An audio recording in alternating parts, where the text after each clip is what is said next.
Bienvenue sur le podcast The Perf Club. Aujourd'hui, on continue la série sur la science derrière l'entraînement en parlant de la gestion de la fatigue.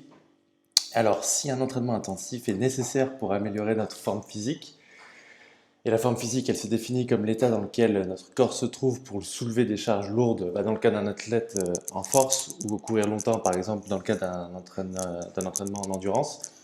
L'entraînement dur va également entraîner une accumulation de fatigue, et trop de fatigue va entraîner des difficultés à récupérer correctement et à s'adapter à l'entraînement qu'on fait. Ainsi, trop de fatigue accumulée entraînera une baisse des performances. Donc fondamentalement, cela signifie qu'on ne pourra pas soulever les poids ou faire l'entraînement nécessaire pour satisfaire les paramètres de l'entraînement en surcharge, dont on parle sur un autre article et podcast. Donc la gestion de la fatigue et de l'entraînement, c'est en fait une question d'équilibre et il faut développer autant que possible la forme physique en s'entraînant dur, mais au plus on s'entraîne dur et au plus la fatigue va s'accumuler. Si la fatigue devient trop élevée, on ne pourra plus s'entraîner suffisamment. Donc au cours de nos entraînements, on doit retrouver l'un des trois états de la fatigue suivants. Donc le premier, c'est un niveau de fatigue normal, avec un entraînement normal qui est inférieur ou égal à notre volume maximum récupérable. Donc c'est-à-dire qu'on s'entraîne dur mais pas trop. Ensuite, on a le dépassement de notre volume maximum récupérable. Donc là, c'est le dépassement qui peut être fonctionnel, c'est-à-dire qui va être prévu, planifié dans la planification, et s'en suivra une semaine de décharge. Et ensuite, le surentraînement, donc qui est une chose réelle qui peut arriver. Et si on s'entraîne et qu'on est enthousiaste et qu'on ignore un petit peu tous les signes de notre corps que notre corps nous donne, cela signifie qu'on en fait trop. On est juste aveugle à la douleur et à la façon dont on ressent et la façon dont le corps s'adapte. Et si on est tout le temps, un entraînement, de toute façon, c'est le signe d'une mauvaise programmation. Car si on s'entraîne uniquement à la salle de sport, on n'aura pas vraiment, enfin, on va développer une seule qualité. La surentraînement, ça va surtout être quelque chose qui va arriver dans les sports où on s'entraîne à la salle de sport, en technique, qu'on doit aller courir. Et par exemple, un joueur de football, par exemple, qui doit aller courir, faire de la force, de l'endurance, le surentraînement va apparaître surtout dans ce type de force, mais moins dans un entraînement qui est très spécifique, mais qui est très réduit. Par exemple, un athlète de force sera moins sujet au surentraînement puisque l'essentiel de son entraînement est concentré sur une spécificité qui est le développement de la force. Donc on va développer un petit peu pour récapituler, on a les trois niveaux de fatigue. Donc un niveau de fatigue normal, le dépassement de notre volume maximum récupérable, donc le dépassement fonctionnel et le surentraînement. Donc développons un petit peu le dépassement fonctionnel qui va être un dépassement, donc on va être fatigué mais ça va être prévu dans le programme. Donc, nous avons mentionné le dépassement fonctionnel et non fonctionnel. Donc, le dépassement fonctionnel va être une partie très importante du processus d'entraînement et du processus d'affûtage avant une compétition. Lorsque on va dépasser ce niveau de fatigue, c'est une décision consciente de dépasser notre niveau de fatigue et on va le dépasser en faisant plus de volume, plus de séries qu'on pourrait normalement faire et récupérer, ou même donc soit en jouant sur le volume, soit à une intensité plus élevée que celle à laquelle on pourrait normalement récupérer.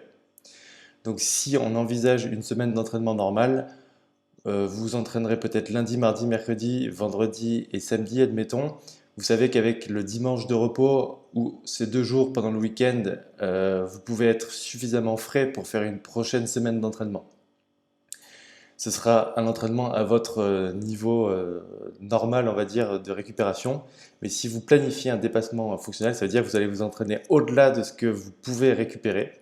Et du coup, la semaine d'après devait être prévue comme une semaine de décharge. Donc c'est là où on va parler de la décharge qui va rentrer en jeu. Donc les semaines de décharge ou les séances légères doivent respecter certains paramètres, donc notamment sur la fréquence à laquelle elles doivent être effectuées, en fonction du niveau d'expérience de l'athlète, en fonction de leur capacité à accumuler de la fatigue. Et tout ça, ça va être déterminé par la taille, la force, le sexe, la proximité la proximité du sommet de carrière, le type de fibre musculaire, etc. Donc ça rejoint un petit peu le principe des différences individuelles qu'on a vu dans un épisode précédent. Les athlètes les plus expérimentés, les plus avancés et les plus rapides se situeront peut-être à l'extrémité inférieure, c'est-à-dire qu'une décharge toutes les 3 ou 4 semaines, par exemple, et des athlètes plus débutants, plus petits et moins avancés pourraient faire une décharge toutes les 6 à 7 semaines.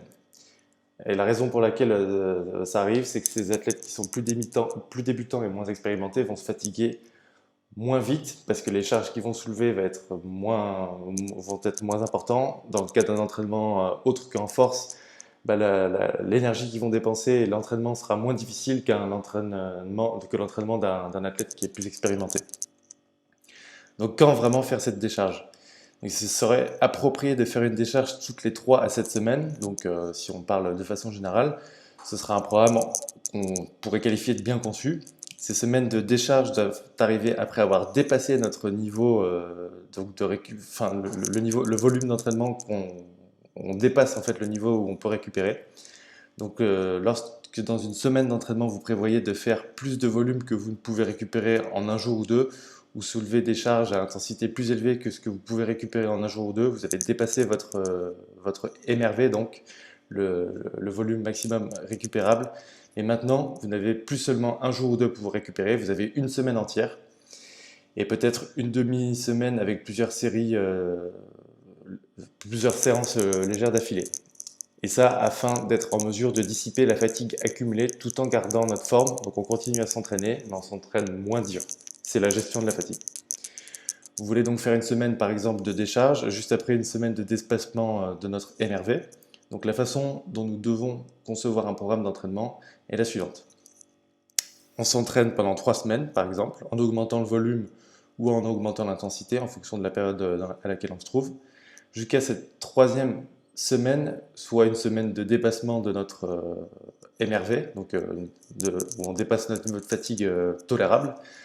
Et ensuite, on va prendre une semaine de décharge pour dissiper la fatigue. Puis, nous allons à nouveau revenir à un nouveau cycle d'entraînement, donc la semaine 1 en fait, et on va repartir sur une surcharge pendant 3 semaines d'affilée, en continuant d'améliorer notre performance cycle par cycle, mais en gérant la fatigue grâce à l'utilisation des séances légères ou des semaines de décharge. Donc dans les faits, donc on va parler plutôt avec une illustration d'un programme en force, mais à quoi ressemble une semaine de décharge? Donc c'est on va dire des guidelines plutôt généraux. Donc à quel volume et à quelle intensité faire cette décharge? On considère que 60 à 70% du volume d'entraînement normal et 80 à 90% de l'intensité d'entraînement normal. Donc par exemple, si vous faites dans un bloc d'hypertrophie, une session normale pourrait ressembler à un 5 séries de 8 à 70%. Nous allons donc prendre 60 à 70% de ce volume. Donc les 5 x 8, ça fait 40 répétitions. Et donc on va avoir une séance de décharge qui pourrait ressembler à plutôt un 5 x 5 à 60%. Ou un 3 x 8 à 70%. Vous pouvez regarder ces chiffres plus dans l'article écrit, parce que parler de chiffres à l'oral comme ça, c'est plutôt... ça marque pas, mais retenez ce chiffre, 60 à 70% du volume de votre entraînement normal et 80 à 90% de l'intensité, tout en sachant que ce qui va être un plus grand facteur de fatigue, c'est le volume. Donc en général, on peut même voir des semaines des décharges où on va garder un niveau d'intensité assez élevé, mais on va diminuer le volume d'entraînement. Donc quelles sont les erreurs à éviter en décharge? Donc ne pas s'entraîner assez. Si vous n'avez pas envie de vous entraîner du tout et que vous ne faites rien pendant la semaine de décharge en restant allongé pendant 7 jours, ça ne sera pas une bonne idée parce que votre entraînement léger va réellement aider à réduire la fatigue, donc la récupération active. Cela va favoriser la récupération, vous permettre de garder le contact avec votre technique, favoriser la souplesse musculaire et vous allez vous sentir beaucoup mieux à la fin de votre semaine de décharge. Au début de cette semaine, vous devriez ne pas vous sentir en forme, hein, vous allez être fatigué clairement, c'est pour ça que cette semaine arrive là. Donc un poids qui peut être léger d'habitude va vous sembler lourd, mais c'est normal, il faut continuer à s'entraîner à des intensités, à des volumes plus élevés, enfin plus bas, pardon. Mais il faut continuer à s'entraîner et c'est normal que vous vous sentiez fatigué, c'est prévu dans le programme. Vous avez dépassé votre niveau fonctionnel de fatigue. Mais vous allez vous sentir mieux après chaque jour pendant cette semaine de décharge et d'ici la fin de la semaine, vous vous sentirez bien, vous allez avoir envie de vous entraîner dur. Donc au début de la semaine de décharge, vous vous sentirez épuisé, mais à la fin de cette semaine, vous allez vous sentir en forme et vous serez ravi de reprendre un entraînement intensif en surcharge. Si vous prenez des semaines de décharge trop fréquentes, que vous ne dépassez jamais votre MRV, donc votre niveau de fatigue fonctionnelle, par le biais de plus de séries ou en tout cas d'un entraînement en surcharge, bah, vous ne devriez pas prendre de semaine de décharge parce que vous ne l'avez pas mérité en fait en quelque sorte. Vous n'allez pas récupérer, vous n'allez pas prendre bénéfice d'une semaine de décharge si vous vous êtes pas entraîné suffisamment fort. Donc ça, c'est des éléments aussi à prendre en compte dans votre programme. Donc ça, c'était les premières idées sur ne pas s'entraîner assez. Ensuite, sur trop s'entraîner pendant cette semaine-là, donc rendre votre semaine de décharge trop difficile. Si vous êtes très motivé par votre entraînement et que vous voulez vous entraîner dur, n'oubliez pas que le but d'une semaine de décharge est de diminuer la fatigue. Assurez-vous donc que vous respectiez ces paramètres de réduction du volume et de l'intensité afin de réduire la fatigue et que la semaine de décharge fasse son travail, c'est-à-dire réduire la fatigue. Donc trop s'entraîner, c'est-à-dire trop de volume proche d'une compétition par exemple, s'entraîner correctement pour une compétition consiste à équilibrer la relation entre la forme et la fatigue. Donc si vous effectuez un entraînement à volume élevé qu'on pourrait considérer comme une phase d'hypertrophie entre 1 à 3 semaines avant une compétition, vous ne pourrez peut-être pas dissiper cette fatigue à temps pour atteindre une forme physique optimale pour le jour de la compétition. De la même façon, si vous vous entraînez pendant cette semaine de décharge à une intensité trop élevée, bien que le volume est un plus grand facteur de fatigue que l'intensité, une intensité élevée va également induire de la fatigue. Donc si vous chargez trop lourd dans votre entraînement, ou en tout cas que l'intensité est trop élevée, ça va accumuler de la fatigue encore plus, et ça va vous empêcher vos articulations de récupérer, et ça ne sera pas durable sur le long terme. Vous allez également violer le principe de potentialisation, dont on parlera dans un prochain épisode et qui est déjà disponible en article sur le blog de The Perflux. Si vous n'incluez pas ces semaines de décharge dans votre entraînement, il est probable que vos séances difficiles ne le soient pas assez. Si vous faites jamais de décharge, ça veut dire que vous vous entraînez pas assez difficile. Vos entraînements sont pas assez difficiles. Donc assurez-vous de surpasser votre MRV, donc votre volume récupérable, puis prenez cette semaine de décharge. Comprenez que c'est une partie importante du processus d'entraînement. Cela ne signifie pas que vous n'êtes pas motivé dans votre entraînement, ça fait partie du processus. On s'entraîne dur et ensuite on prend une semaine de décharge. Donc les méthodes de récupération, puisqu'on parle de la gestion de la fatigue dans cet épisode, donc les paramètres les plus importants pour récupérer et s'adapter à l'entraînement vont être le sommeil et la nutrition. C'est la base et ce qui est fondamental. Vous pouvez vous amuser avec plein de techniques plus fancy, etc. Mais si vous ne vous assurez pas sur le sommeil et la nutrition, en fait, le reste, vous n'avez pas la base de la pyramide si vous ne gérez pas le sommeil et la nutrition. Donc ce que vous devez éviter. Donc, c'est parfois décrié, mais la thérapie par le froid. Pendant le cours normal de l'entraînement en surcharge, donc ces 3 semaines difficiles du cycle d'entraînement, vous devez éviter la surutilisation de la thermothérapie, en particulier les bains froids, la douche de contraste chaud-froid, la cryothérapie, etc. Parce que ces méthodes vont vous aider à récupérer entre les sessions et vous aider à vous sentir mieux, mais la façon dont ils y parviennent est d'éliminer artificiellement l'inflammation. Et l'inflammation est l'un des signaux d'adaptation corporelle les plus importants.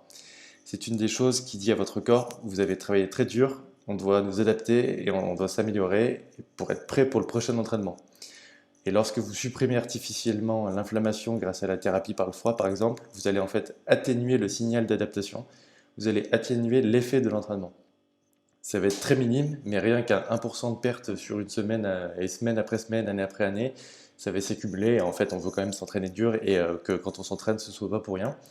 Donc, on vous encourage à réserver cette thermothérapie, comme le bain froid, la douche, la cryothérapie, pendant les semaines de décharge uniquement. Lorsque l'objectif est de se sentir mieux. De même, la thérapie par le chaud, comme le sauna, est quelque chose qui doit également, qui a un intérêt en fait assez limité, car si vous êtes assis dans un sauna pendant 20 minutes et que vous transpirez tout le temps, ce qui se passe, c'est que vous allez vous déshydrater, et la déshydratation va évidemment être un ennemi de la récupération. Ce que vous devez faire, de façon générale, au cours de l'entraînement normal en surcharge, c'est des interventions sur les tissus, les massages et la récupération active vont en fait introduire une inflammation ciblée. Donc si vous avez trop sollicité ou beaucoup sollicité un muscle ou une articulation, vous pouvez peut-être cibler des massages sur cet endroit-là, localisés et sur des muscles qui sont particulièrement fatigués. Vous allez intervenir activement sur un muscle, une articulation, et en introduisant une inflammation plus ciblée dans cette zone, votre corps va travailler encore plus dur pour s'adapter et faire récupérer cette zone spécifiquement. Et donc, vous allez cibler votre récupération sur les zones où vous en avez besoin. Donc, utilisez ces massages et autres sans en abuser non plus. Donc voilà pour les grands principes de la gestion de la fatigue. N'hésitez pas à nous laisser des commentaires et sur le blog et à nous contacter si vous avez d'autres questions. On pourra faire des articles ou des podcasts plus interactifs si vous avez des questions.